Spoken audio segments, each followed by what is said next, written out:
ہو کبھی درپیش جو کوئی مسئلہ،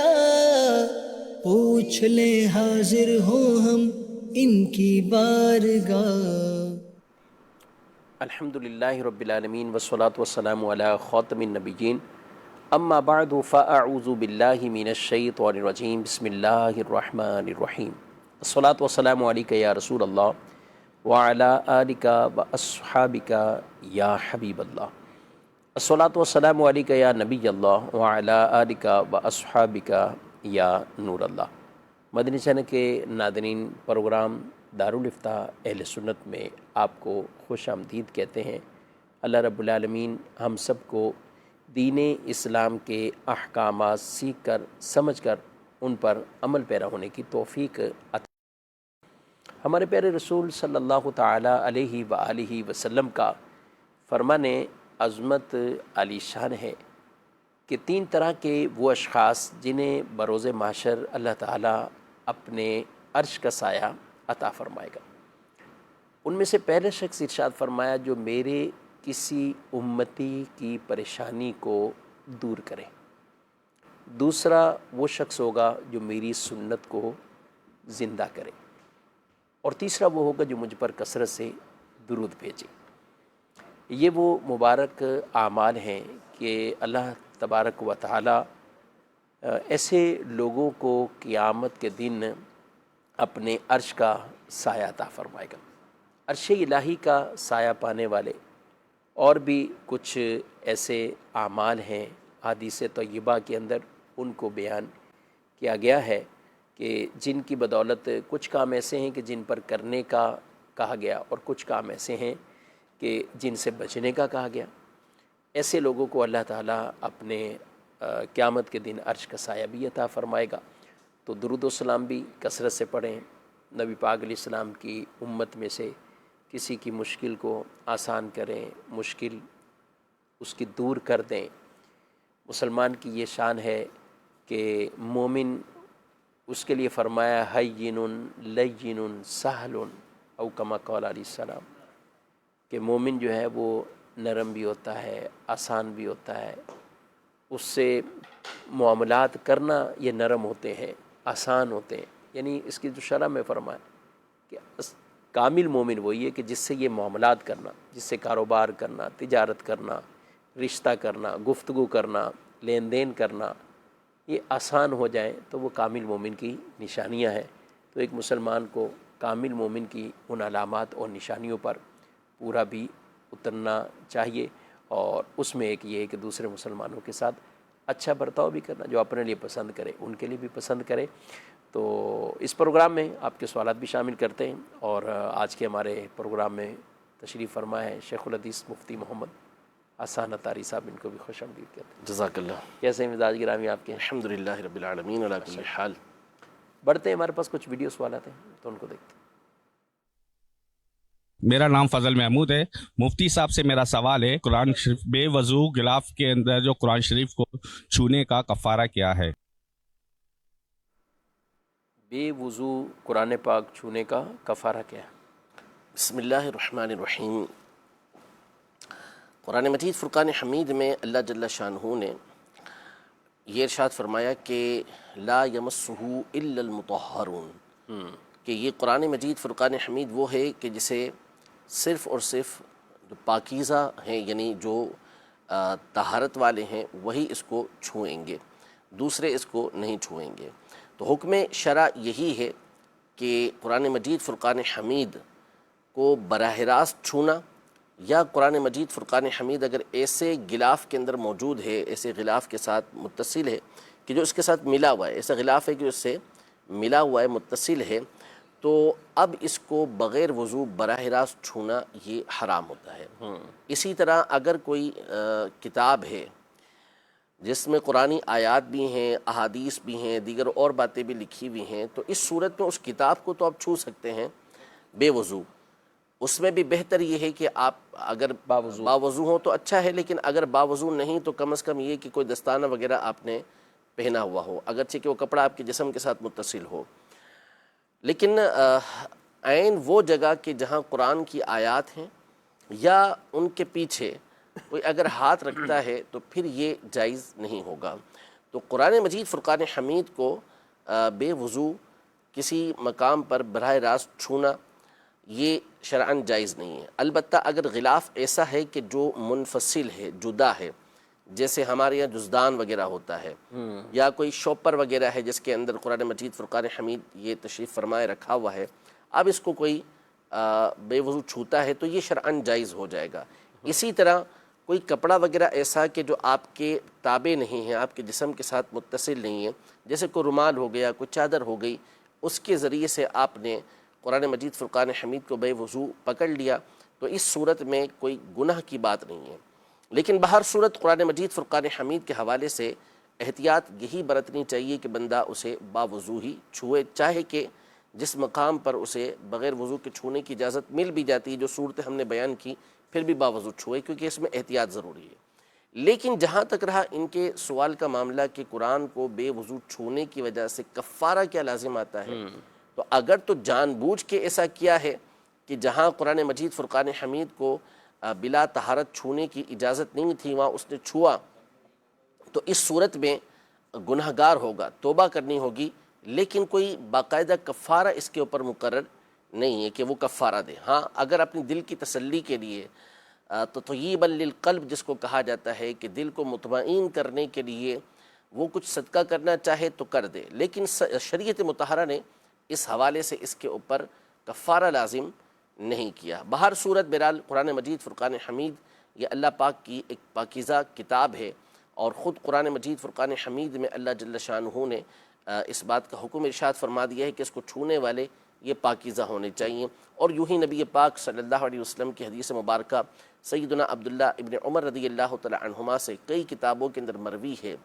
اور بسند جید مروی ہے، جس میں یہ ارشاد فرمایا کہ قرآن پاک کو وہی چھوئے گا جو کہ پاکیزہ ہو۔ تو لہذا قرآن پاک، اور اس پر ائمہ اربعہ کا اجماع ہے، بلکہ صحابہ کرام علیہم رضوان کا اس پر اجماع ہے کہ قرآن مجید فرقان حمید کو آپ بلا طہارت نہیں چھو سکتے، ٹھیک، پاک ہو کر ہی اسے چھوئیں گے۔ تو لہذا اس میں اور پاکی سے مراد یہاں یعنی نارمل پاک بھی ہوں اور باوضو بھی ہوں۔ ہاں باوضو ہونا، یعنی پاک ہونے سے مراد کہ حدث اکبر و اصغر جس کو کہتے ہیں کہ نہ آپ پر غسل فرض ہو نہ آپ پر وضو فرض ہو، تو پھر اس صورت میں آپ جو ہے وہ اسے چھوئیں، ورنہ اس کے بغیر چھونا بعض صورتیں جو احتیاط کی بتائی گئیں کہ کپڑے وغیرہ کے ذریعے چھو سکتے ہیں تو چھونے کی اجازت مل جائے گی کپڑے کے ساتھ جو آپ کے جسم سے متصل نہیں، لیکن پھر بھی احتیاط یہ برتنی چاہیے۔ ٹھیک جی، مزید سوال۔ مفتی صاحب کی بارگاہ میں میرا سوال ہے کہ صحابہ کرام علیہم رضوان، ائمہ اربعہ یا تابعین رحمہم اللہ المبین کے دور میں 12 ربیع الاول کو کسی مخصوص عبادتی یا عید کا دن قرار دیا گیا تھا؟ جواب ارشاد فرما دیں۔ جی، ربیع الاول شریف کی آمد ہے اور سوالات اس طرح کے وہ آتے ہیں تو کیا فرماتے ہیں آپ؟ پہلے تو ہم الزامی طور پر یہ پوچھ لیتے ہیں کہ کیا صحابہ کرام علیہم رضوان، تابعین رحمہم اللہ اجمعین و رضوان اللہ تعالی علیہم اجمعین میں سے کسی سے یہ بات ثابت ہے کہ انہوں نے اس دن کو عید کا دن قرار نہ دیا ہو؟ تو ظاہر ہے کہ کوئی بھی یہ نہیں کہے گا کہ میرے پاس کوئی ایسی دلیل موجود ہو کہ جس میں صحابہ کرام علیہم رضوان نے منع کیا ہو کہ یہ دن عید کا دن نہیں ہے۔ اصل یہ ہے کہ جو قرآن و سنت ہیں ان کی ادلہ سے اس دن کو عید کا دن کہنا یہ ثابت ہے یا نہیں ہے۔ تو قرآن مجید فرقان حمید کی آیات موجود ہیں، اسی طرح احادیث طیبہ موجود ہیں کہ جس میں جب کوئی خوشی ملتی ہے تو اس دن کو عید کا دن یہ قرار دیا جاتا ہے۔ جیسا کہ لغت عرب کے اندر یہ بات واضح طور پر مذکور ہے کہ جو خوشی لوٹ لوٹ کر آتی ہو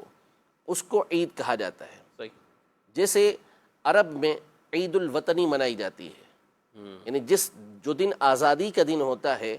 جس کو ہم یوم آزادی کہتے ہیں تو اسی کو عرب والے عید الوطنی کہتے ہیں۔ تو وہ اس وجہ سے کہتے ہیں کہ ہر سال وہ خوشی ایک طرح سے ان کو لوٹ کر مل رہی ہوتی ہے، تو اس دن چونکہ خوشیاں مناتے ہیں اس لیے اس کو عید کا دن کہتے ہیں۔ قرآن مجید فرقان حمید میں مشہور یہ واقعہ موجود ہے کہ عیسیٰ علیہ الصلوۃ والسلام کی بارگاہ میں آپ کے حواریوں نے آپ کے جو ساتھی تھے جو آپ پر ایمان لے کر آئے تھے، انہوں نے گزارش کی تھی کہ آپ اللہ کی بارگاہ میں دعا کریں کہ ہم پر وہ مائدہ آسمان سے دسترخوان اتارے۔ تو حضرت سیدنا عیسیٰ علیہ السلام نے ان سے کچھ گفتگو کرنے کے بعد اللہ کی بارگاہ میں یہ عرض کی کہ ربنا انزل علینا مائدۃ من السماء، اے ہمارے رب ہم پر آسمان سے مائدہ یعنی دسترخوان اتار، تکون لنا عیدا لاولنا وآخرنا وآیۃ منک، یعنی تاکہ یہ جو تو آسمان سے دسترخوان اتار رہا ہے یہ ہمارے لیے اور ہمارے بعد والوں کے لیے عید ہو جائے۔ لفظ عید کا اس پر اطلاق یہ کیا گیا ہے اور تیری طرف سے ایک نشانی ہو جائے۔ تو اب وہ ایک مرتبہ دسترخوان اتر رہا ہے اور اللہ کی رحمت اتر رہی ہے، اس کو سیدنا عیسیٰ علی نبینا و علیہ السلام یہ عید قرار دے رہے ہیں، اور اول اور آخر، اول آخر سب کے لیے قرار دے رہے ہیں کہ ہمارے اول کے لیے بھی ہمارے آخر کے لیے بھی ہمارے لیے یہ عید ہو جائے اور تیری طرف سے نشانی ہو جائے۔ تو ایک دسترخوان نعمتوں سے بھرا ہوا آسمان سے اترے، وہ عید بن جائے، تو جن کے صدقے ہر نعمت ملی ہے، سبحان اللہ، جو ہر نعمت کی اصل ہیں، جن کے لیے اللہ پاک نے قرآن مجید فرقان حمید میں ارشاد فرمایا کہ لَقَدْ مَنَّ اللَّهُ عَلَى الْمُؤْمِنِينَ إِذْ بَعَثَ فِيهِمْ رَسُولًا، کہ مومنوں پر اللہ نے احسان کیا کہ جب ان کے درمیان ایک عظیم الشان رسول کو بھیجا۔ تو یہ تو وہ نعمت عظمیٰ، نعمت کبریٰ ہے کہ جس کو اللہ پاک نے بھیجا، تو اس پر احسان اللہ پاک نے بیان فرمایا۔ تو پھر کیوں نہ اس دن کو ہم خوشی کا دن منائیں جس دن نبی پاک صلی اللہ علیہ وسلم دنیا میں تشریف لے کر آئے، اور خود نبی پاک صلی اللہ علیہ وسلم نے اس کا اصول دیا۔ صحیح مسلم کے مشہور حدیث پاک جب آپ سے پوچھا گیا کہ آپ ہر پیر کو روزہ کیوں رکھتے ہیں، تو فرمایا فیہ ولدت، میں اس دن پیدا ہوا، تو اور اسی دن مجھ پر پہلی وحی نازل ہوئی۔ تو اب یہاں نبی پاک صلی اللہ تعالیٰ علیہ وآلہ وسلم اللہ کی نعمتوں پر خوشی مناتے ہوئے روزہ رکھ رہے ہیں، جس کا مطلب یہ ہوا کہ جب اللہ پاک کی طرف سے کوئی نعمت نازل ہو تو ہر بار بار اس کے اوپر شکرانے میں خوشی منانی چاہیے۔ اب وہ خوشی ظاہر ہے کہ شریعت مطہرہ کے دائرے میں ہوگی، یعنی نعوذ باللہ کوئی اس خوشی کے اندر بھنگڑے ڈالنا شروع کر دے، یا اس میں ڈھول بجانا شروع کر دے، یا اس میں جو ہے وہ چوری چکاری کرنا شروع کر دے، یا کوئی اور کام شروع کر دے، تو یہ نہیں، بلکہ جو شریعت مطہرہ کے دائرے کے اندر بات آئے گی وہ اس خوشی کے اندر داخل ہو جائے گی۔ اب وہ روزہ رکھ کے ہو، نعت بھی پڑھ کے اس کے ساتھ میوزک داخل کر دے تو ہم بھی غلط ہو جائے گا، کوئی اجازت نہیں دیں گے۔ بالکل کوئی روزہ رکھ کے جو ہے وہ کوئی اور الٹے سیدھے کام کرنا شروع کر دیتا ہے کہ میں تو روزے دار ہوں، تو ظاہر ہے کہ وہ بھی غلط ہو جائے گا۔ تو جو شریعت مطہرہ جس کی اجازت دیتی ہے اس کے مطابق آپ خوشیاں منائیں گے، تو نبی پاک صلی اللہ تعالیٰ علیہ وآلہ وسلم کے بیان کردہ اس اصول کے تحت آپ کی یہ خوشیاں منانا درست ہو جائے گا۔ لہذا یہ دلیل بڑی عجیب سی بات ہے طلب کرنا کہ صحابہ، اہل بیت اطہار اور اسی طرح تابعین رضوان اللہ تعالیٰ علیہم اجمعین نے اس دن کو عید کا دن قرار دیا، تو یہ دلیل طلب کرنا عجیب بات ہے۔ اور اس پر ہم پہلے بھی ایک بار بات کر چکے ہیں کہ اب ان دلائل کو طلب کرنا جو ہے یہ بے معنی ہو چکا، اور لوگ جی بالکل، اس لیے کہ خود لوگ جو ہے وہ اب جو لوگ اس پر اعتراضات کرتے تھے وہ خود اس جیسی باتوں کے اندر مبتلا ہوتے چلے جا رہے ہیں، تو پھر اس کی الگ الگ تعویلات یہ پیش کرنا شروع کر دیتے ہیں کہ یہ وجہ ہے تو وہ وجہ ہے تو وہ وجہ ہے، حالانکہ وہ سیرت النبی کے نام سے جو ہے یہ دن منا رہے ہوتے ہیں، پھر اس کے بعد خلفائے راشدین کے دن آتے ہیں، تو ہر طرح کا کام اس کے اندر وہ ہو رہا ہوتا ہے۔ تو اس لیے بہرحال اب یہ سلسلہ ختم ہو جانا چاہیے۔ نبی پاک صلی اللہ علیہ وسلم کے فضائل و کمالات کو پہلے بھی بیان کرتے تھے، بیان کرتے رہیں گے، کسی کے روکنے سے رکیں گے نہیں۔ اب روکنے والوں کو چاہیے کہ وہ رک جائیں، روکنے والوں کو چاہیے رک جائیں، بلکہ دعوت دینی سے ساتھ شامل ہو جائیں، بالکل خیر کریں اور اللہ سے اپنی اصلاح کریں، مانگیں، ہدایت مانگیں۔ اور واقعی ہی آپ ذرا بتائیں کہ نبی پاک صلی اللہ علیہ وسلم کے دور مبارک میں صحابہ کے انداز یہ ہوتا تھا کہ ذکر مصطفیٰ صلی اللہ علیہ وسلم زیادہ سے زیادہ ہو، کثرت سے ہو، اور پھر وہ اشعار کی صورت میں مختلف انداز سے ذکر مصطفیٰ صلی اللہ علیہ وآلہ وسلم ہوتا تھا۔ اس کو روکنے والے کون تھے؟ وہ مد مقابل کفار تھے، منافقین تھے، جو بظاہر کبھی شرکت کرتے اور تنہائی میں جاتے تو طرح طرح کی باتیں کرتے۔ تو ہمیں ان صحابہ کی صف میں کھڑا ہونا چاہیے کہ جو رسول مکرم صلی اللہ علیہ وسلم کی ثناخوانی کرتے ہوئے نظر آئے، حضور اسلام کی شانوں کو بیان کرتے ہوئے نظر آئے، کبھی نبی پاک علیہ السلام کے مبارک حسن کو بیان کرتے ہوئے وہ نظر آتے ہیں، آپس میں بیٹھتے ہیں تو نبی پاک علیہ السلام کے اوصاف، ان کے موضوع یہی ہوتا تھا گویا کہ حضور صلی اللہ علیہ وسلم کی ذات مبارکہ، اور اسی کو موضوع بنا کر گفتگو اور کلام کرتے تھے۔ بہرحال ربیع الاول کی آمد آمد انشاءاللہ اس طرح کے آپ کے سوالات بھی آئیں گے، جوابات بھی انشاءاللہ پیش کیے جائیں گے، اور دارالتاء سنت کی ویب سائٹ پر جا کر آپ ایک بہت ہی بہترین کتاب ہے عید میلاد النبی صلی اللہ علیہ وسلم قرآن و حدیث کی روشنی میں، قرآن و حدیث کی روشنی میں عید میلاد النبی، یہ کتاب آپ ڈاؤن لوڈ کر لیجئے، اور اس کے اندر ایسے آپ کو کئی فتاوی جات جو تقریباً یہ ہمارے عمومی طور پر جو لوگ بارہا بدل کر مختلف انداز سے سوالات کرتے ہیں تو بڑی ایک رہنمائی ملے گی۔ یہ تاریخ نہیں تھی تو وہ تاریخ تھی، اور ربیع الاول کو یوم وصال وفات کیوں نہیں مناتے، پیدائش کیوں مناتے ہیں، اسی طریقے سے کیا صحابہ نے میلاد منایا ہے، اور پھر مختلف انداز مزید اس کے اندر جو بھی سوالات ربیع الاول سے جو ایک ریلیٹڈ ہوتے ہیں تو وہ آپ اس کتاب میں پڑھیں گے، دلائل ہیں، اور انشاءاللہ لطف بھی آئے گا اور آپ آگے بھیج بھی سکیں گے۔ مزید کچھ سوالات ہیں، SMS ہیں، ان کی طرف بڑھتے ہیں۔ اچھا، یہ سوال ہے کہ ابھی جو بدھ آنے والا ہے تو وہ سفر کا بدھ ہے، تو اس بدھ میں کیا کوئی خطرے ہیں، مسائل ہیں؟ لوگ دونوں طرح کے رکھتے ہیں، اور یہ بعض تو ایسے ہیں کہ وہ سمجھتے ہیں کس بدھ کو کچھ مٹھائی تقسیم کرنی چاہیے، کچھ شیرنی کا انتظام کرنا چاہیے، اور کچھ اور بھی اس طرح کے تناظر رکھتے ہیں، ان کے نظریات کچھ اور ہیں۔ تو آپ بتائیں کہ ہونا کیا چاہیے؟ یہ بدھ کی خاص کے کوئی اہمیت ہے یا کیا ہے؟ بدھ کے حوالے سے جو سفر کا آخری بدھ ہے، کتابوں کے اندر تو باتیں لکھی ہیں، مجھے تو یاد نہیں ہے اس حوالے سے کہ ہمارے کوئی قرب و جوار کے اندر یہ آخری بدھ منانے کی کوئی صورت ہوتی ہو سکتا ہے کہ مختلف مقامات پر یہ ہوتا ہو، یعنی بحر شریعت اور دیگر کتابوں کے اندر اس طرح کی باتیں لکھی ہیں کہ آخری بدھ کو جو ہے وہ لوگ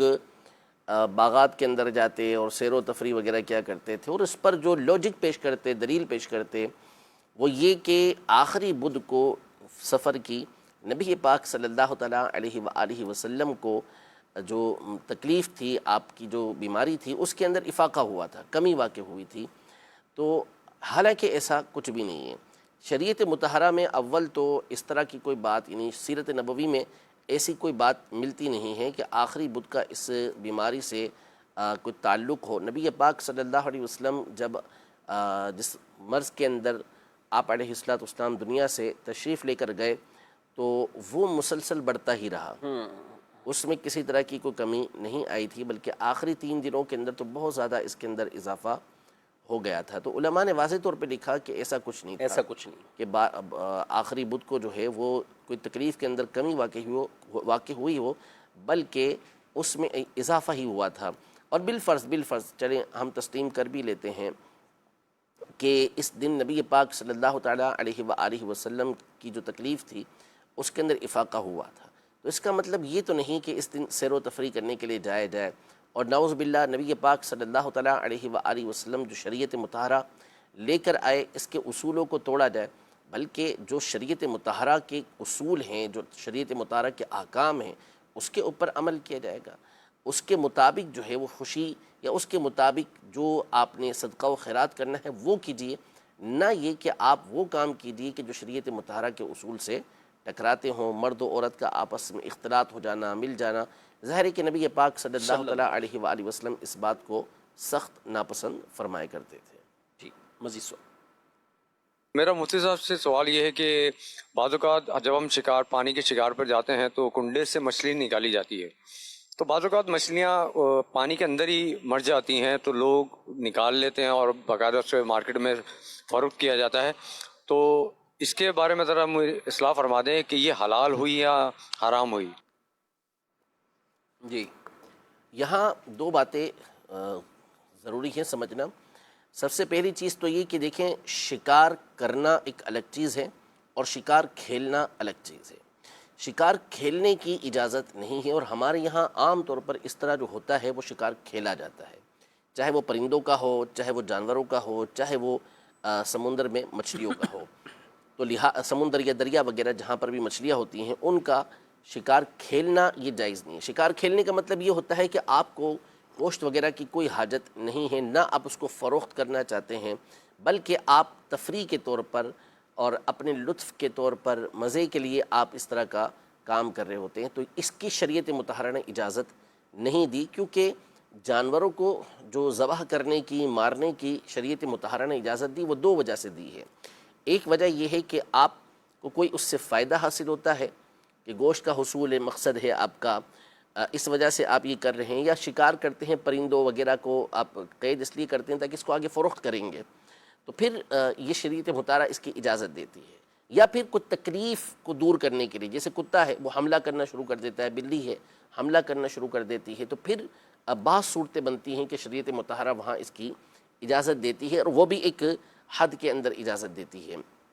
لیکن اس کے علاوہ جانوروں کو مارنے کی اجازت یہ نہیں ہوتی۔ تو لہذا پہلے تو آپ یہ دیکھ لیں کہ آپ یہ جو شکار کرنے کے لیے جا رہے ہیں اس میں آپ کا مقصد کیا ہے، تفریح ہے، کھیل ہے، تو ویسے ہی اجازت اس کی نہیں ہوگی۔ باقی رہا اب کوئی شکار کرتا ہے یا شکار بھلے کھیلنے ہی گیا، اگرچہ کہ اس کی اجازت نہیں تھی، کسی نے جو ہے وہ ڈالا، اس کے اندر جال ڈالا یا کانٹا ڈالا، کنڈا ڈالا، جو بھی اس نے ڈالنا ہوتا ہے وہ اندر پھینکا، اور مچھلی کے منہ میں وہ پھنس گیا، اور اتفاق ہے کہ مچھلی مر گئی۔ تو مچھلی جو ہے وہ سمندر یا پانی کے اندر، دریا وغیرہ کسی بھی مقام پر اگر کسی سبب سے مرے، کسی وجہ سے مرے، تو پھر اس صورت میں وہ مچھلی حلال ہوتی ہے۔ سبب سے مراد یہ سبب سے مراد یہ کہ جیسے انہوں نے جو ہے وہ کانٹا ڈالا تھا، جو اس کے منہ کے اندر پھنس گیا، جال کے اندر وہ پھنس گئی، کسی وجہ سے وہ مر گئی، یا اسی طرح مثال کے طور پر بعض کیمیکل ڈال دیتے ہیں، صحیح، تو کیمیکل ڈالنے کی وجہ سے وہ مر گئی، تو اس صورت میں وہ حلال ہو جائے گی۔ سمندر کی وہ مچھلی حرام ہے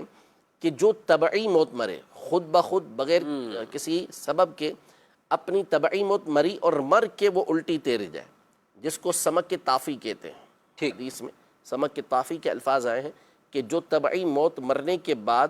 الٹی تیر جاتی ہے، ایسی مچھلی کو یہ حرام قرار دیا گیا ہے۔ باقی اس کے علاوہ حدیث پاک میں فرمایا کہ ہمارے لیے دو مردے حلال ہیں، ان میں سے ایک مچھلی کو قرار دیا کہ مچھلی ہمارے لیے حلال ہے، اگرچہ کہ سمندر کے اندر ہی یا باہر بھی وہ مر گئی تو اس کے کھانے میں حرج نہیں ہے، اس کو بیچ بھی سکتے ہیں، بیچنا جائز ہے۔ ٹھیک۔ اچھا، یہ ایک سوال ہے، کہتے ہیں کہ یہ روٹی کا رول بنا کے کھانا جائز ہے؟ اچھا، یہ لوگوں میں مشہور ہے یہ اس طرح کی، کیا کہیں گے آپ؟ روٹی کا رول کوئی چیز اس میں داخل کی جائے گی نا، کچھ بھی، مطلب انڈا داخل کیا گیا، یہ شاید لوگ کیونکہ رول کھایا جاتا ہے تو وہ اس کو باقاعدہ لقمے بنا کے الگ الگ توڑ کے نہیں بلکہ ڈائریکٹ دانتوں سے کھاتے ہیں، تو یہ لوگوں میں ایک ہے کچھ سوالات۔ جیسے بوٹی رول ہوتا ہے، چکن رول وغیرہ مختلف قسم کے ہوتے ہیں، تو اس میں کوئی حرج نہیں ہے، اس طرح کھا سکتے ہیں۔ وہ صرف اگر روٹی ہو اور اس کو آپ دانتوں سے توڑیں تو یہ آداب کے خلاف ہوگا زیادہ سے زیادہ، اور کچھ نہیں ہوگا۔ لیکن جو رول ہوتا ہے وہ چاہے کسی بھی چیز کے ذریعے آپ نے بنایا ہو، اس کے کھانے کا طریقہ کار یہ ہے، تو وہ آداب کے خلاف نہیں ہے، تو لہذا یہ جو رول کی صورت میں روٹی ہے اس کو آپ دانتوں کے ذریعے توڑ کے کھاتے ہیں، اس کے کھانے میں کوئی حرج نہیں ہے۔ ٹھیک جی، مزید مفتی صاحب سے میرا سوال یہ ہے کہ جب شادی ہوگا کسی کا، حق مہر اسی ٹائم دینا پڑے گا یا کچھ دن یا کچھ مہینے بعد بھی دے سکتے ہیں؟ جی، کیا کہتے ہیں، اسی ٹائم دینا پڑے گا یا کیا کرنا؟ اگر تو بیوی کہتی ہے کہ جب چاہیں دے دیں تو مسئلہ ہی نہیں ہے، آپ جب چاہیں دے دیں، اور اگر ایسا نہیں ہے تو پھر اس صورت میں نکاح کے وقت یہ دیکھا جائے گا کہ کیا کہا گیا ہے۔ مہر ہوتا ہے ایک جو مہر معجل کہلاتا ہے، عین سے جلدی دینے والا، جس کو جلدی دیا جائے، تو یہ جو مہر ہوتا ہے بیوی اگر چاہے تو اس کا مطالبہ جلدی کر سکتی ہے، وہ کہہ سکتی ہے کہ مجھے یہ مہر دیں، تو پھر آپ کو وہ مہر اسے دینا ہوگا۔ دوسرا مہر ہوتا ہے کہ جو مؤجل ہوتا ہے حمزہ کے ساتھ، یا جس کو غیر معجل ہمارے یہاں کہتے ہیں، جس کا مطلب یہ ہوتا ہے کہ یہ بعد میں دینا مقرر ہوا ہے. تو اگرچہ کہ جو بیوی ہوتی ہے اب بھی اس کا مطالبہ کر سکتی ہے، لیکن شوہر پر جو یہ دینا ہوگا یہ بعد میں دینا لازم ہوگا. ابھی دینا چاہے ابھی بھی دے سکتا ہے، بعد میں دینا چاہے تو اسے بعد میں بھی دے سکتا ہے. اسی طرح معجل غیر معجل کچھ بھی ذکر نہیں کیا، مطلق مہر کا ذکر کیا، تو اس صورت میں بھی ہمارے عرف کے مطابق یہ بعد میں دینے پر ہی ہوگا کہ بعد میں دینا چاہے تو دے سکتا ہے. لیکن کوشش یہ کرنی چاہیے کہ مہر فوری ادا کر دینا چاہیے. ایک تو یہ بابرکت رقم ہوتی ہے جو برکت کا سبب بنتی ہے، اور دوسرا یہ کہ پھر بعض اوقات یہ ہوتا ہے کہ ایام گزرتے جاتے ہیں، بسا اوقات پھر یا تو بیوی کے لیے نقصان کا سبب یہ بنتا ہے کہ اس کی ویلیو گر جاتی ہے. اب جو پہلے دور کے اندر مثال کے طور پر 200 300 400 500 روپے کسی دور کے اندر مقرر کیا گیا، جب چاندی سستی تھی، اور یہ کوئی بہت پرانی بات نہیں ہے، تو پھر نتیجہ کیا نکلا کہ آج کے دور میں 200 300 400 500 کی کوئی ویلیو ہی نہیں نہ رہی. یا پھر بعض اوقات یہ ہوتا ہے کہ سونے یا چاندی کی صورت کے اندر رکھا گیا. اب مثال کے طور پہ 5 تولہ سونا رکھا گیا، اب جس وقت رکھا گیا اس وقت اتنی زیادہ ویلیو نہیں تھی، ٹھیک، اور اب آپ دیکھیں تو بہت زیادہ ویلیو ہو گئی. اب بیوی کہے کہ مجھے 5 تولہ سونا دو، تو اب شوہر کہاں سے لا کے دے گا؟ اس وقت چاہتا تو لے لیتا. بعض اوقات مالی حالات اس طرح کے ہو جاتے ہیں کہ بندہ آزمائش کے اندر آ جاتا ہے. تو اس لیے کوشش کرنی چاہیے کہ مہر کی رقم فوری طور پر ادا کر دیں. ہاں، اس کے بعد اگر بیوی خود آپ کو دے دیتی ہے یا ویسے ہی معاف کر دیتی ہے تو کوئی مسئلہ نہیں. نہیں تو اب جب اتنا مہنگا ہو گیا تو اب کیا شوہر اس آپشن کی طرف جائے یا بیوی کو خود ہی مشورہ دے کہ آپ معاف کر دو نا؟ نہیں، سوال نہیں کریں گے، بیوی سے سوال نہ کریں، آپ دیں اس کو. اب وہ کہتی ہے کہ ٹھیک ہے، اگر آپ نے گھر کا ماحول اتنا خوبصورت بنا کے رکھا ہوا ہے کہ ہم آہنگی آپ کی ایسی ہے کہ وہ حالات دیکھتی ہے اور کہتی ہے کہ شوہر اس کا جو ہے اس کی کنڈیشن اس طرح کی نہیں ہے کہ وہ اس کو افورڈ کر سکے، تو امید ہے کہ وہ آپ سے اس کو طلب ہی نہیں کرے گی، یا آپ نے کسی طریقے سے اس کو دے دیا تو وہ آپ کا ساتھ ہی دے گی اس حوالے سے. ٹھیک ہے، یعنی معاف اپنی مرضی سے کرے گی، مرضی سے کرے، زبردستی نہ وہ ہوگا، اور راضی خوشی بھی سوال نہیں کریں گے، سوال نہ کریں گے. اب معاملات کو دیکھتے اور کوشش کریں کہ ادائیگی ہی کریں، بھلے بعد والا ہی رکھا ہوا. جیسا مشورہ دیا مفتی صاحب نے بہت اچھا ہے، اور کہ اس حوالے سے پھر بیویاں بھی ناراض نہیں ہوتی اور یہ کہتی بھی نہیں ہیں، تانا بھی نہیں دیں گی کہ ہمیں حق میری ابھی تک نہیں دیا. اچھا، یہ کہ اس طرح کی جو چیزیں ہو جاتی ہیں بعض کا گھر والے بات دیتے بھی ہیں، لیکن پھر وہ بیوی کو یہ کہتے ہیں کہ آپ نے کہاں خرچ کرنا ہے یہ ہمیں بتائیں، اس کو کہاں لے کے جانا ہے، کہاں خرچ کرنا ہے، یا کیا کیا آپ نے، وہ پیسے تھے آپ کے پاس، آپ نے کیا کیا. یعنی کچھ اور چیزوں کے لیے پیسے مانگے گھر کے، کہا نہیں وہ آپ کو حق مہر تو دیا تھا، وہ کہاں چلا گیا. تو یہ کیا درست انداز ہے؟ دیکھیں، اس میں اول تو وہ رقم جو ہو گئی وہ بیوی کی ہو گئی، صحیح، وہ اس کی مالک ہے. ٹھیک ہے. اب یہ رقم ہو یا اس کے علاوہ دوسری کوئی رقم ہو، اس کو ظاہر ہے کہ عورت کو اختیار ہے کہ وہ جائز مقامات پر اس کو خرچ کر سکتی ہے. جو جائز چیزیں ہیں جہاں پر خریدنے کی، فروخت کرنے کی، یا جو بھی کام ہے اس کے اندر اس کو استعمال کرنے کی سے اجازت دی گئی ہے. لیکن گھر کا جو ماحول ہوتا ہے وہ اس طرح سے نہیں چلتا کہ مجھے اس چیز کا اختیار ہے یا نہیں ہے، اس کو اس چیز کا اختیار ہے یا نہیں ہے. گھر کا ماحول یہ جو چیزیں لازم ہوتی ہیں اس کے علاوہ بہت سارے معاشرتی آداب کو اور معاشرتی جو لحاظ ہوتے ہیں اس کو پیش نظر رکھ کر یہ چلتا ہے. اگر ہر چیز کو ہم واجب اور فرض کی جو ترازو ہے اس پر تولیں گے کہ میں مالک ہوں، میں ہی مرضی، زندگی مشکل ہو جائے گی. ٹھیک. اب شوہر ہے، بیوی کے اوپر خرچ کرنا اس کے لیے ضروری ہے، نان نفقہ وہ دے گا، خرچ وہ کرے گا، اور بیوی بچوں کی تربیت کرنا، ان کو دین کے مطابق چلانا، جہنم سے بچانا، یہ شوہر کا ضروری کام ہے. صحیح. تو اب وہ بیوی سے پوچھتا ہے کہ آپ کے پاس رقم تھی تو آپ نے اسے کہاں خرچ کیا، تو وہ پوچھنے کا حق رکھتا ہے کہ پوچھے، اگرچہ کہ وہ باؤنڈ نہیں کر سکتا بیوی کو کہ آپ اسی مقام پہ اسے خرچ کریں، لیکن تربیت تو کرنی ہے نا. کہ رقم دے دی، جتنی بھی رقم ہو، اب بیوی نے اس کو کسی فضول خرچی کی طرح اڑا دی، بیوی کو پتہ ہی نہیں تھا کہ کس کو یہ دینا چاہیے. اب مثال کے طور پہ شوہر کا رشتہ دار، شوہر کے رشتہ دار میں سے کوئی خاتون ہے، بیوی اس کو اٹھا کے دے دیتی ہے رقم ادھار، اب شوہر کو پتہ ہے کہ جس کو دے رہی ہے اسے دینا ہی نہیں چاہیے تھا، اب رقم گئی، صحیح، پھنس گئی، تو ایسے موقع پر ظاہر ہے کہ شوہر سے مشورہ کرتی فائدے کے اندر رہتی. تو گھر کا جو ماحول ہوتا ہے وہ اسی انداز میں چلتا ہے. اگر تو سختیوں پر اور اس انداز کو مسلسل اپنا کے رکھیں گے کہ سامنے والا یہ سمجھے کہ میں محکوم ہوں، یہ حاکم ہے اور مجھے ہر کام جو ہے وہ فرض و واجب کے مطابق کرنا ہے، تو پھر گھر کا ماحول مشکل ہو جاتا ہے. تو بیوی کو چاہیے ہمیشہ کہ اس طرح کے معاملات میں جب وہ خرچ کرے تو شوہر کی اجازت لے، ٹھیک، شوہر کو بتائے، اگرچہ کہ وہاں خرچ کرنے کی سے اجازت بھی ہو، بہتر یہ ہے کہ اب اسے بتائیں. ہاں بعض اوقات بہت زیادہ انڈرسٹینڈنگ ہوتی ہے اور شوہر کی طرف سے اجازت ہوتی ہے، یعنی ایسا ماحول ہوتا ہے کہ اس مقام پہ خرچ کرے گی تو شوہر کو اس کو پتہ ہے کہ شوہر کو برا نہیں لگے گا. اب اگر وہ جائز مقام پہ اسے خرچ کر رہی ہے اور اسے پتہ ہے بعد میں شوہر کو بتا دوں گی تو اس صورت میں کوئی مسئلہ کھڑا نہیں ہوگا، شوہر کو کوئی برا نہیں لگے گا، تو پھر ٹھیک ہے اس مقام پہ وہ خرچ کر لے. بس اپنے گھر کے ماحول کو خراب نہ ہونے دے،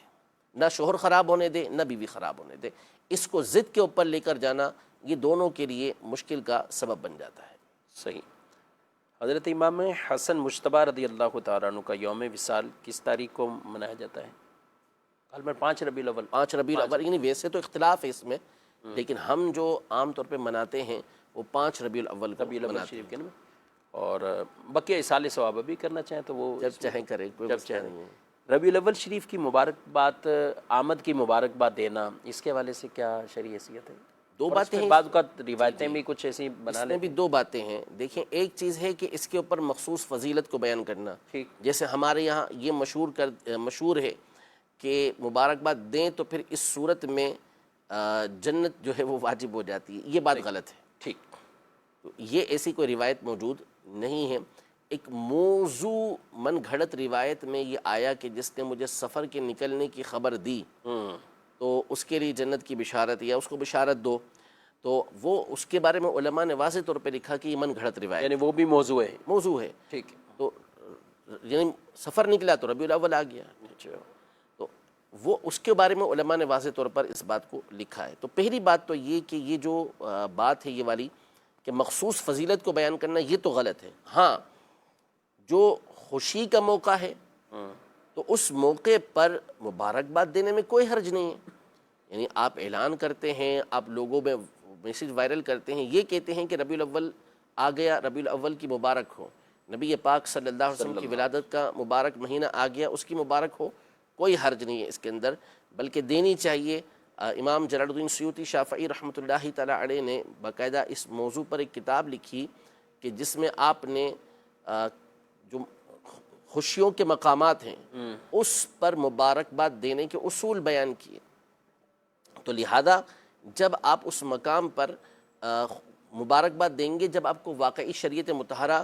نے خوشی منانے کی اجازت دی ہے تو وہاں مبارکباد دینے میں کوئی حرج نہیں ہے. تو مبارکباد آپ دے سکتے ہیں، لیکن یہ جو مخصوص بشارت لوگ بیان کرتے ہیں کہ جنت اس پر لازم ہو جائے گی، ایسی کوئی روایت یہ موجود نہیں ہے. ٹھیک. ناظرین کرام، آپ کے کئی اس طرح کے اور بھی شرعی مسائل، دینی مسائل جو آپ پوچھنا چاہتے ہیں، دارالتاء سنت کا نمبر اپنے پاس رکھیے اور دن میں 10 بجے سے لے کر 4 بجے اس دوران یہ نمبر آن ہوتا ہے. اس نمبر پر آپ رہنمائی بھی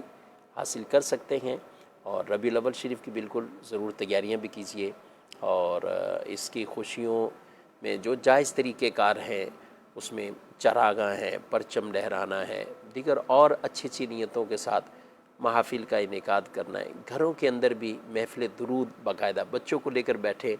اور درود پاک فیملی مل کر پڑھ رہی ہو، تو اس طرح کچھ ربیع الاول میں داخل ہو جائیں تو انشاءاللہ اس کی برکتیں بھی آپ پائیں گے. اللہ تبارک و تعالی ہم سب کو ربیع الاول شریف کا مبارک مہینہ خیر عافیت سلامتی کے ساتھ دیکھنا نصیب فرمائے. آمین بجاہ نبی الامین صلی اللہ علیہ وسلم.